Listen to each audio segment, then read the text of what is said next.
अस्सलाम वालेकुम dear student. अब मैं आपसे बात करूंगा स्मॉल इंटेस्टाइन की। ऐसा करता हूँ यहाँ से शुरू कर लेता हूँ लिखना, ताकि वहाँ तक फिर हम लिखते चले जाएं। स्मॉल इंटेस्टाइन याद कर लें, स्मॉल इंटेस्टाइन हमारे डाइजेस्टिव सिस्टम का सबसे लंबा पार्ट है। तो it is the longest part of our digestive system, और वो तो बड़ा मशहूर है ऑफ आवर डाइजेस्टिव सिस्टम।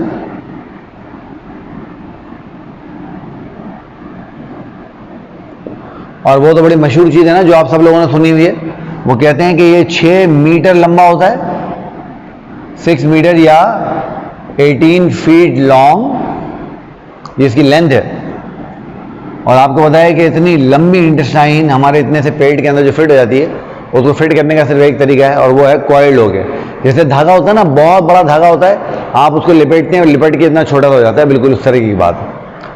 जब हम स्मॉल इंटेस्टाइन को देखते हैं तो स्मॉल इंटेस्टाइन को हमने समझने के लिए, स्टडी करने के लिए, अच्छा चलो पहले मैं लिख देता हूँ,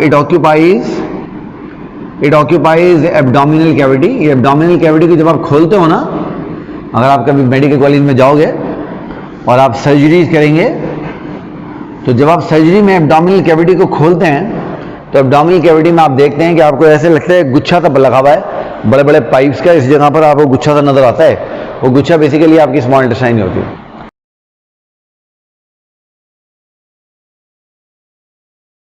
अब हमने क्या किया है, इस स्मॉल इंटेस्टाइन को समझने के लिए 3 पार्ट में डिवाइड किया लिया।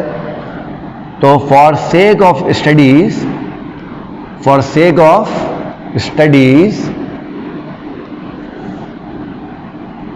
it is divided into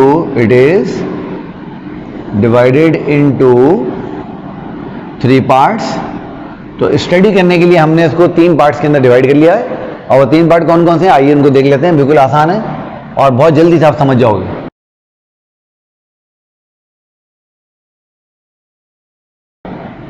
उसमें से जो पहला पार्ट है, मैं इसको पार्ट ए कह देता हूं, इसको आप कहते हो डियोडेनम।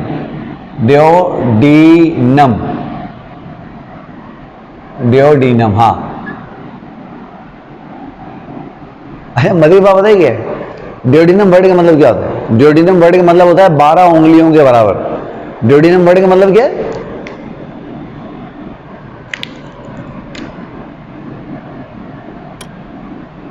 डियोडेनम is a Greek word, 12 finger breadth, यानी 12 उंगलियों की चौड़ाई के बराबर। यानी आप अंदाजा लगाएं कि ये आपकी स्मॉल इंटेस्टाइन का सबसे छोटा पार्ट है। तो it is the smallest part of our digestive system. Our small intestine के लिए ज़्यादा अच्छा हो जाएगा, our small intestine.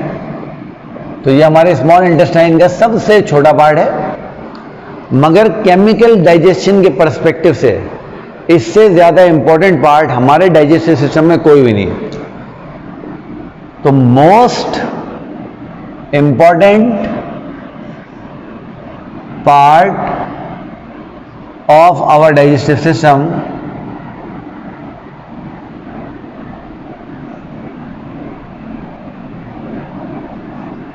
with regard to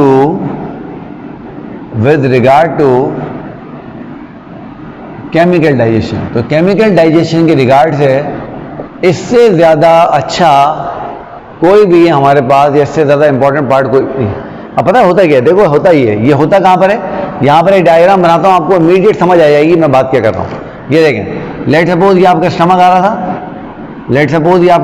रहा था, याद है ना, हमने स्टमक की बात की थी, स्टमक इतना तो होता था।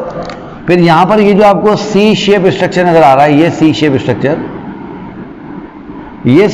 स्ट्रक्चर आपका डियोडेनम है। ये सी शेप स्ट्रक्चर क्या है आपका? ये आपका डियोडेनम है। ध्यान से बात समझनी है बहुत।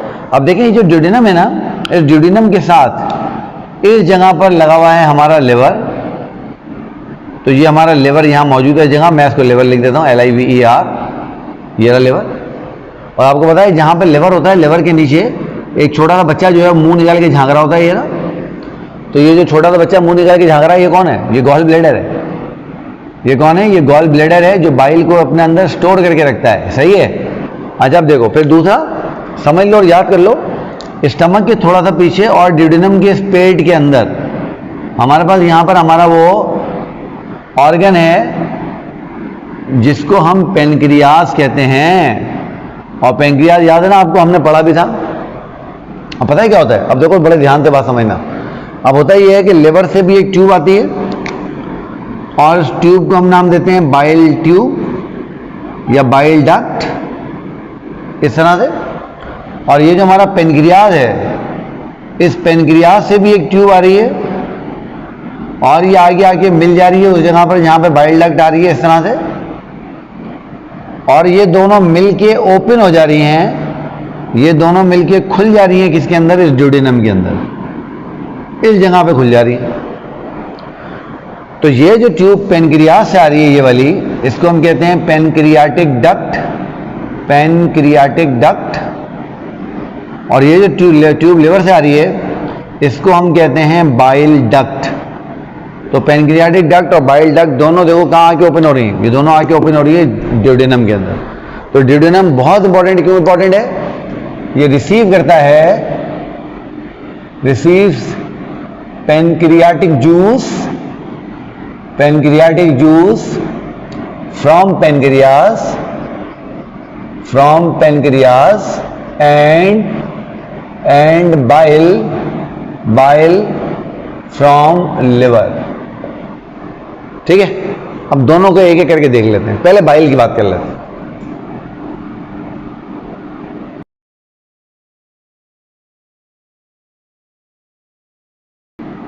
ना बाइल के बारे में याद कर लीजिए, it's a green colour fluid. तो it's a green colour fluid, ये ग्रीन कलर का फ्लूइड है, याद कर लें इस बात को।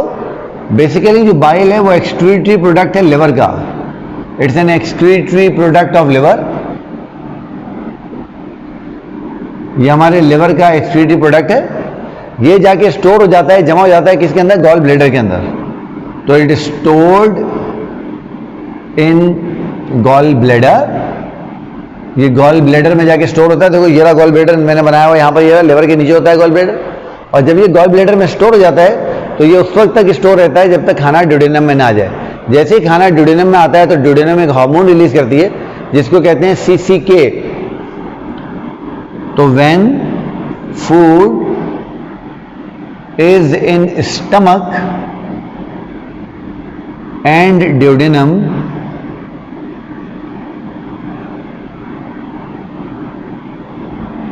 ड्यूडेनम रिलीजेस क्या, CCK। अब CCK एक हार्मोन है, की फुल फॉर्म लिख दूं, चलो लिख देता हूं, इट इज कोलिसिस्टोकाइनिन। तो इतना मुश्किल नाम तो बेहतर है CCK याद कर लो, आसान है। अब ये कोलिसिस्टोकाइनिन क्या करता है, ये कॉन्ट्रैक्ट करता है गॉल ब्लैडर को, ये कॉन्ट्रैक्ट करता है गॉल ब्लैडर को और बाइल को रिलीज करवाता है कहां पर, ड्यूडेनम में, and release bile in duodenum. ये बाइल को ड्यूडेनम के अंदर रिलीज करवाता है, ये बात आप समझ लें और ये बात आप याद कर लें। ठीक है, अच्छा एक और बात ध्यान में रखिएगा और बड़ी इंपॉर्टेंट बात है कि CCK गैस्ट्रिन की तरह ही एक हार्मोन है। CCK भी क्या है, गैस्ट्रिन की तरह एक हार्मोन है। अच्छा आप जरा देखें और ध्यान देखें। अब जब हम बाइल को देखते हैं तो हमें पता लगता है बाइल जो है एक बहुत ही कमाल का फ्लूइड है। बाइल जो होता है इसके अंदर देयर आर नो एंजाइम्स, याद कर लीजिए बाइल के अंदर एंजाइम नहीं होते बिल्कुल भी। तो फिर क्या होता है, बाइल के अंदर bile contain bile acids, bile salts, bile pigments, bicarbonates etcetera वगैरह वगैरह वगैरह। तो ये सारी चीजें होती हैं किसके अंदर, ये सारी चीजें होती हैं बाइल के अंदर। अब बाइल का डाइजेशन में कोई रोल नहीं है। एक तो मैंने आपको बताया कि लिवर क्या कर रहा है, इससे बहुत सारे प्रोडक्ट जो वो बॉडी से निकालना चाहता है वो डाल देगा डाइजेस्टिव सिस्टम में और फिर वो अनडाइजेस्टेड वेस्ट के साथ हमारी बॉडी से बाहर निकल जाएंगे। दूसरा अभी बात याद करिएगा, बाइल करता है emulsification of fat. Bile emulsify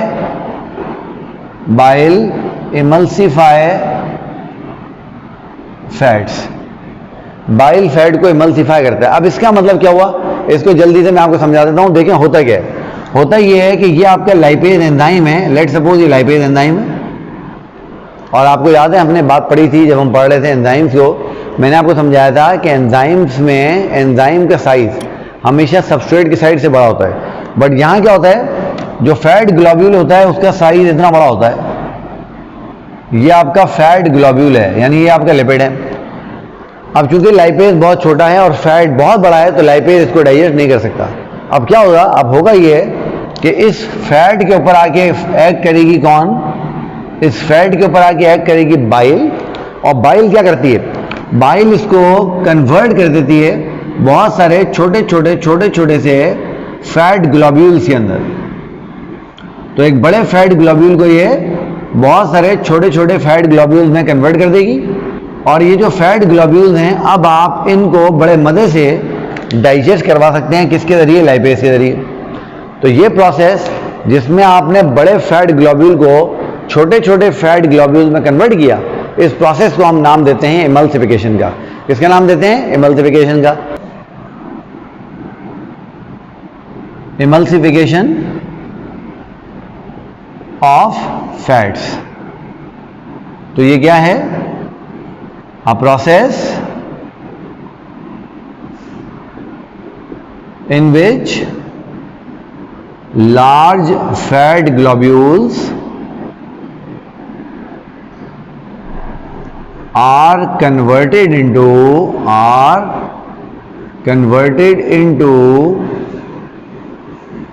small fat globules by the action of bile. ठीक हो गया, समझ आ गई बात आप लोगों को। अच्छा याद रख लीजिए, अगर इमल्सिफिकेशन नहीं होगी तो फैट डाइजेस्ट नहीं हो पाएंगे।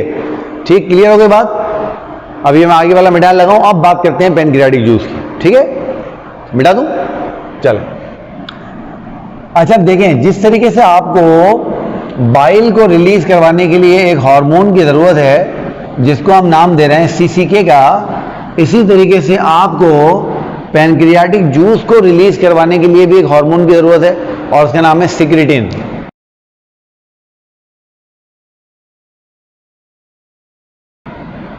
तो हम बात कर रहे हैं पैनक्रियाटिक जूस की।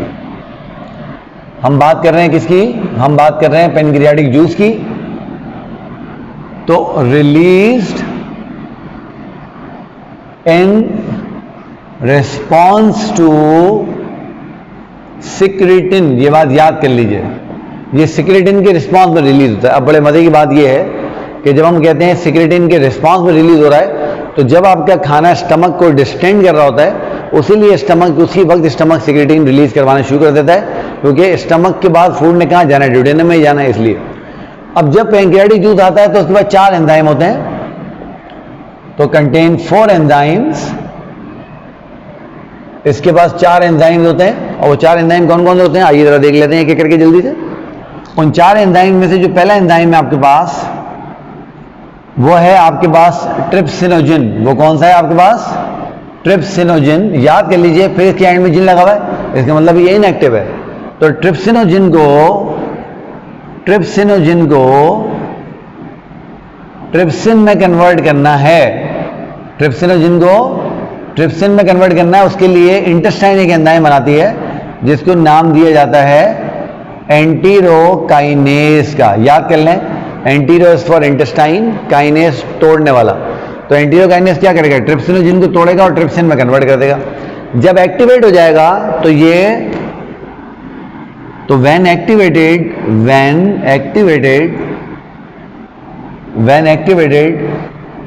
it will digest protein को कन्वर्ट कर देता है काइमोट्रिप्सिन में। और जब ये एक्टिवेट हो जाता है तो क्या करता है, जब ये एक्टिवेट हो जाता है तो ये डाइजेस्ट करता है एडल्ट में मिल्क प्रोटीन को। ये एडल्ट में मिल्क प्रोटीन को डाइजेस्ट करता है। भाई एडल्ट भी तो दूध पीते हैं ना, आइसक्रीम खाते हैं दूध की बनी हुई, दही खाते हैं, इस तरीके से लस्सी पीते हैं, इस तरीके से आप चाय में दूध डाल के इस्तेमाल करते हो, खीर में दूध डाल के इस्तेमाल करते हो। बहुत सारी चीज़ों में हम लोग दूध डाल के इस्तेमाल करते हैं ना, तो बच्चों को तो आप पता है ना, बच्चों के स्टमक में वो एक एंजाइम होता है, उसका नाम होता है रेनिन, और रेनिन क्या करता है, जो दूध पीते बच्चे होते हैं उनके स्टमक में मिल्क प्रोटीन को डाइजेस्ट कर देता है। बट बड़ों के पास क्या है, काइमोट्रिप्सिनोजन है। तीसरा जो हमारे पास एंजाइम है उसका नाम है पेनक्रियाटिक अमाइलेज। क्या नाम है उसका? उसका नाम है पेनक्रियाटिक अमाइलेज। तीसरा जो हमारे पास एंजाइम है उसका नाम क्या बच्चों?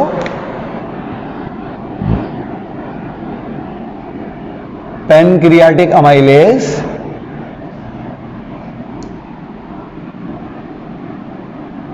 पेनक्रियाटिक अमाइलेज, और याद कर लें पेनक्रियाटिक अमाइलेज क्या करता है, ये अमाइलेज है जैसे सिलाइवरी अमाइलेज था, तो ये कार्बोहाइड्रेट्स को कन्वर्ट पॉलीसैकेराइड्स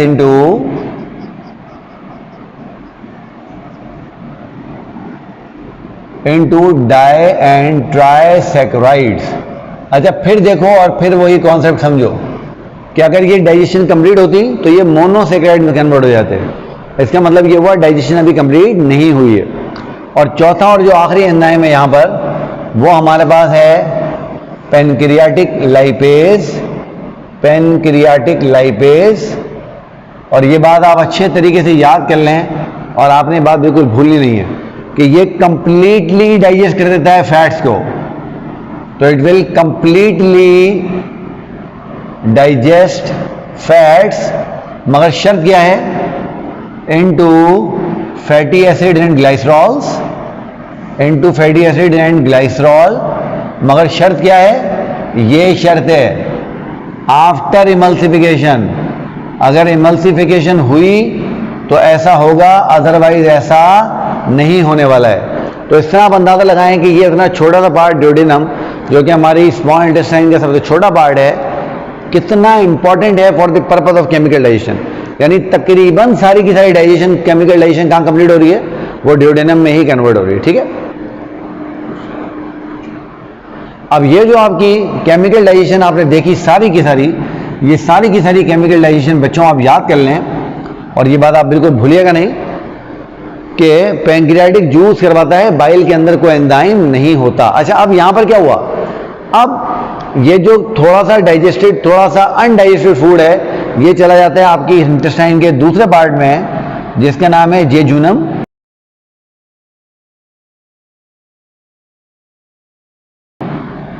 अच्छा आपको पता है जेजुनम वर्ड जो है इसका मतलब होता है हंगरी, यानी भूखा, और इसका मतलब हंगरी या भूखा क्यों है, हंगरी। इसका भूखा क्यों है, क्योंकि वो शुरू में जब उन्होंने डाइसेक्शन शुरू की ह्यूमन बॉडीज की, तो वो जब भी ड्यूडेनम को काटते थे ना, कभी भी ड्यूडेनम के अंदर से कोई फूड नहीं निकलता था, उसके अंदर से लिक्विड ही लिक्विड निकलता था। तो उन्होंने कहा यार जेजुनम के अंदर खाना कभी होता ही नहीं है, ये हर बार भूखी रहती है, तो खाना चाहिए होता है, तो इसलिए उन्होंने उसका नाम भी जेजुनम रख दिया। अब जेजुनम के अंदर क्या होता है, जेजुनम के अंदर होता है it contain intestinal juice. Duodenum के अंदर क्या होता है, ड्यूडेनम के अंदर इंटेस्टिनल जूस होता है, और ये इंटेस्टिनल जूस क्या करता है, बहुत सारे एंजाइम कंटेन करता है। तो कंटेन मेनी एंजाइम्स, तो इट कंटेन मेनी एंजाइम्स, और वो एंजाइम कौन कौन से होते हैं मैं आपको एक दो की एग्जांपल दे देता हूं। मिसाल के तौर पे contain di and tri peptidase, इनके पास क्या होते हैं, डाई और ट्राई पेप्टाइडेज, और ये क्या करते हैं, ये कन्वर्ट करते हैं डाई एंड ट्राई पेप्टाइड्स को इनटू अमाइनो एसिड्स। तो देखो क्या हुआ, प्रोटीन डाइजेशन कंप्लीट हो गई। इस तरीके से क्या कंटेन करते हैं, ये कंटेन करते हैं डाई एंड ट्राई सैकराइडेज, इनके बाद डाई और ट्राई सैकराइडेज होते हैं, और ये क्या करते हैं, ये कन्वर्ट करते हैं डाई एंड ट्राई सैकराइड्स को इनटू मोनोसैकराइड्स। तो ये उसको मोनोसैकराइड्स में कन्वर्ट कर देते हैं। नतीजा क्या हुआ, कार्बोहाइड्रेट की डाइजेशन कंप्लीट हो गई। फिर इनके पास क्या करते हैं, ये कंटेन करते हैं न्यूक्लियोटाइडेज, और न्यूक्लियोटाइडेज क्या करता है, डाइजेस्ट करता है न्यूक्लिक एसिड्स को। किसको डाइजेस्ट करता है, न्यूक्लिक एसिड को डाइजेस्ट करता है। तो देखो यहां पर हो क्या रहा है, यहां पर जो डाइजेशन अपना रह गई थी, कहां पर रह गई थी, ड्यूडेनम के अंदर, उसको जो है वो रैप अप कर दिया गया, कंप्लीट कर दिया गया। तो पता ही चला कि जेजिनम तक पहुंचते पहुंचते जो हमारा फूड है वो कंप्लीटली डाइजेस्ट हो जाता है। अब जब डाइजेशन हो गई तो उसके बाद क्या करना है, उसके बाद एब्जॉर्प्शन करनी है, और एब्जॉर्प्शन करने के लिए हमें देखना पड़ेगा हीलियम को।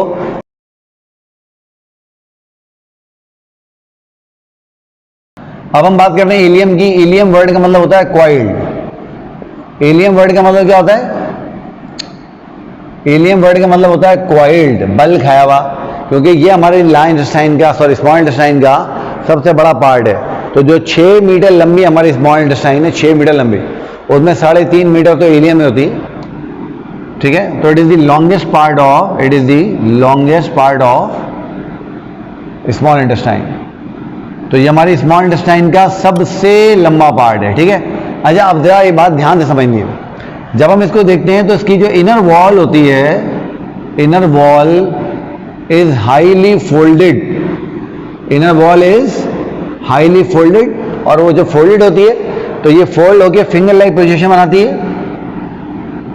तो फॉर्म फिंगर लाइक प्रोजेक्शंस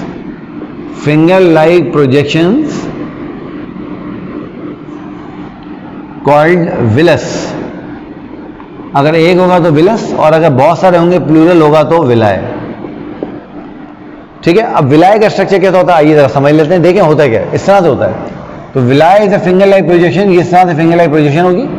और अगर मैं हीलियम का ट्रांसफर सेक्शन बनाऊंगा तो उसमें मुझे बहुत सारे विलाय नजर आएंगे। देखिए, अगर मैं हीलियम का ट्रांसफर सेक्शन बना लूँ ना इस तरीके से, ये मैं टीएस बना रहा हूँ हीलियम का, टीएस ट्रांसफर सेक्शन, तो मुझे क्या नजर आएगा, देखो मुझे इसकी वॉल इस तरह नजर आएगी, ये एक विलस नजर आएगा, फिर आगे जा रहा होगा, फिर एक और विलस होगा, फिर आगे जा रहा होगा, एक और विलस होगा, फिर आगे जा रहा होगा, एक विलस और होगा, फिर एक विलस और होगा, एक विलस और होगा, फिर एक विलस और, एक विलस और, एक विलस और, इस तरीके से। तो हमें स्मॉल इंटेस्टाइन की जो अंदर वाली सरफेस है वो इस तरह से नजर आएगी, बहुत ज़्यादा फोल्ड हुई। तो ये इसमें ये और ये सारे विलाय हैं, है ना। इनमें से एक मैंने बाहर निकाल लिया। जब मैं विलाय को देखता हूं तो विलाय के सेंटर में मुझे एक लिम्फेटिक कैपिलरी नजर आती है इस तरह से, और ये जो लिम्फेटिक कैपिलरी होती है इसको कहते हैं लैक्टील, याद कर लीजिए, इसको लैक्टील कहते हैं। और इसके चारों तरफ मुझे, लैक्टील के चारों तरफ मुझे रैपअप हुई हुई लिपटी हुई नजर आती है, क्या, इसके चारों तरफ लिपटी हुई नजर आती हैं ब्लड कैपिलरीज। अब आप याद कर लीजिए कि फैट्स जो होते हैं, फैट्स वो लैक्टील में एब्जॉर्ब होते हैं। तो लैक्टील क्या करती है, लैक्टील एब्जॉर्ब करती है फैट को, लैक्टील एब्जॉर्ब करती है फैट को, और ब्लड कैपिलरी क्या करती हैं, ये एब्जॉर्ब करती हैं वाटर सॉल्युबल सब्सटेंसेस को। तो absorb water soluble substance, water soluble substance को एब्जॉर्ब करती है, ठीक है। और वाटर सॉल्युबल सब्सटेंस कौन से हैं, हमारे पास अमाइनो एसिड्स हैं, हमारे पास मोनोसेक्राइड्स हैं, हमारे पास न्यूक्लिक एसिड्स हैं, हमारे पास मिनरल्स हैं, वाटर इटसेल्फ है। तो ये सारी की सारी चीज़ें क्या एब्जॉर्ब होती हैं इनमें। अच्छा, लैक्टील फैट को एब्जॉर्ब क्यों करती है, इसको हम अलग से एब्जॉर्ब क्यों नहीं करते। आपको पता है फैट्स वाटर इनसॉल्युबल होते हैं, तो अगर हमने इनको एब्जॉर्ब करवा दिया कहाँ पर, ब्लड में, तो ये ब्लड में इनसॉल्युबल होंगे, गड़बड़ करेंगे। तो पहले इनको सेल्स के अंदर एब्जॉर्ब किया जाता है, इनको वापस फैट्स में कन्वर्ट किया जाता है, फैट्स में कन्वर्ट करके इनको लिवर के पास भेजा जाता है, लिवर इनको ग्लाइकोप्रोटीन में कन्वर्ट करता है और फिर इनको रिलीज करता है, इस तरह से होता है। ठीक है बेटा, बात समझ आ गई। चलें, तो ये हमने स्मॉल इंटेस्टाइन की बात पूरी कर ली।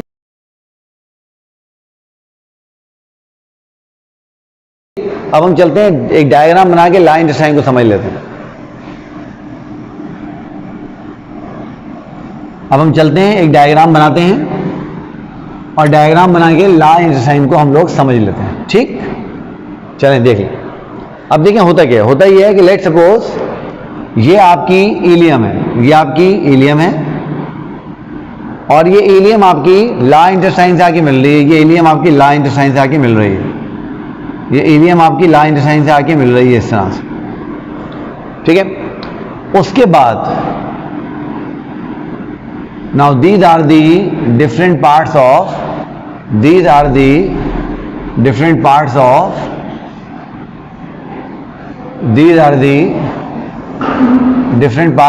Large intestine. तो ये लार्ज इंटेस्टाइन के हमें डिफरेंट पार्ट यहां पर नजर आ रहे हैं।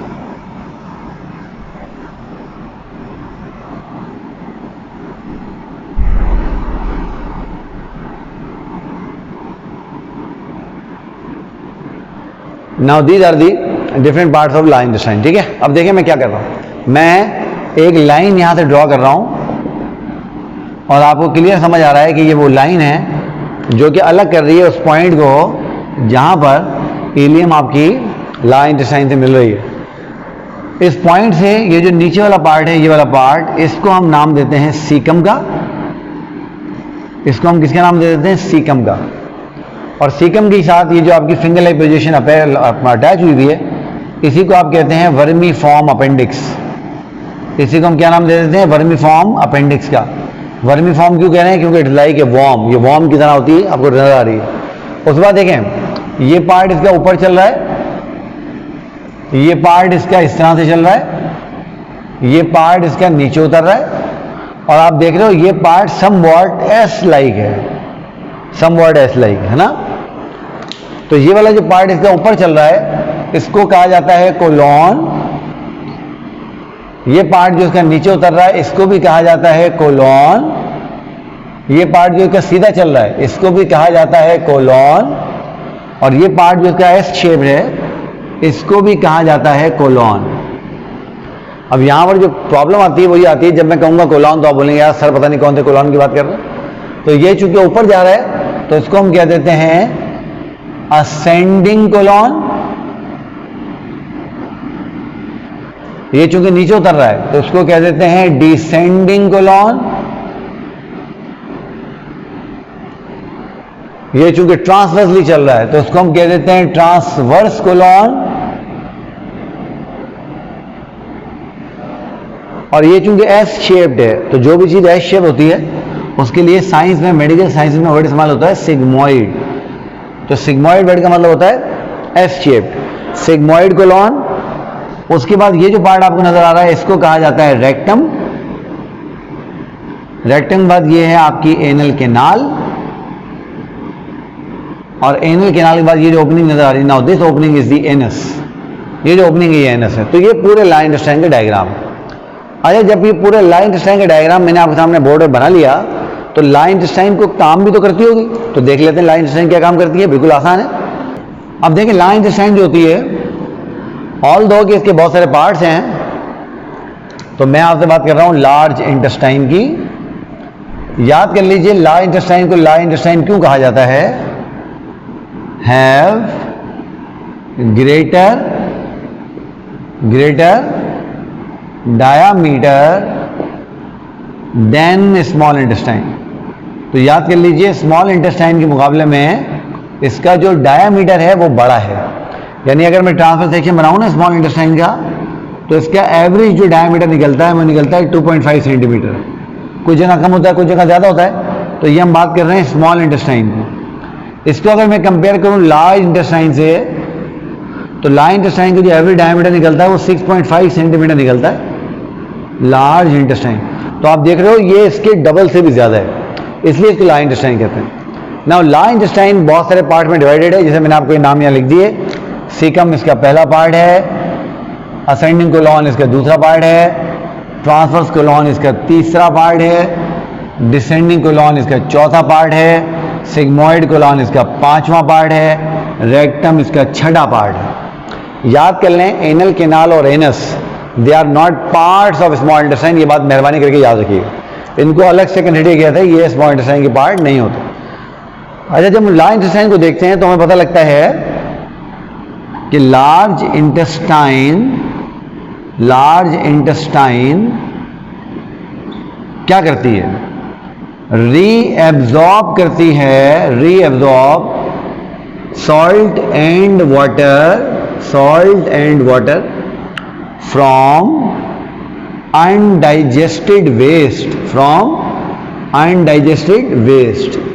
अब ये बात आपको अच्छे तरीके से समझ आ रही है और ये बात आपको अच्छे तरीके से ध्यान में भी आ रही है कि जब हम देख रहे हैं तो हमें पता लग रहा है कि हमारे पास ड्यूडेनम में डाइजेशन तकरीबन कंप्लीट हुई, जेजिनम में वो बिल्कुल कंप्लीट हो गई, इलियम में यूजफुल चीज़ों की एब्जॉर्प्शन हो गई। बाकी क्या बचा? बाकी बचा हमारे पास वेस्ट मटेरियल, वो इस इलियम के रास्ते होता हुआ कहाँ चला जाएगा? हमारी लार्ज इंटेस्टाइन के अंदर। अब जब ये लार्ज इंटेस्टाइन पहुंचेगा तो लार्ज इंटेस्टाइन उसमें सॉल्ट और वाटर को रीएब्जॉर्ब करेगी। जब सॉल्ट और वाटर को रीएब्जॉर्ब कर लेगी उसके बाद क्या करेगी? नंबर 2, स्टोर करेगी undigested waste for a time being. कुछ टाइम के लिए अनडाइजेस्टेड वेस्ट को अपने अंदर स्टोर भी करेगी, ठीक है ना। और क्या करेगी? It is house for many symbiotic bacteria. तो बहुत सारे सिम्बायोटिक बैक्टीरिया हैं जिनका ये हाउस है। और आपको पता है वो सिम्बायोटिक बैक्टीरिया क्या करते हैं? हमारे अनडाइजेस्टेड वेस्ट के अंदर से थोड़ा सा खाना ले लेते हैं और हमें विटामिन के प्रोड्यूस करके देते हैं। और विटामिन के आपको पता है एसेंशियल है, लाजमी है, required for blood clotting. It is required for blood clotting. तो ये ब्लड क्लॉटिंग के लिए एसेंशियल है, ज़रूरी है, लाजमी है। ठीक है, बात समझ आ गई आपकी? अच्छा, अब जब आप किताब पढ़ेंगे तो आपकी किताब में यही चीज़ें लिखी होंगी लार्ज इंटेस्टाइन के बारे में, और उसके साथ साथ इन्होंने लिखा होगा थोड़ा सा role of the accessory gland के बारे में। Role of the accessory gland मैंने ऑलरेडी आपको बता दिया है। सलाइवरी ग्लैंड क्या करते हैं? स्लाइवा बनाते हैं। लिवर क्या करता है? बाइल बनाता है। पेनक्रियास क्या करता है? पेनक्रियाटिक जूस बनाता है। इस तरीके से ये सारी चीज़ें हो गई। अच्छा, अब ये मैंने आपके साथ न्यूट्रिशन इन मैन का एक ओवरव्यू कंप्लीट कर लिया।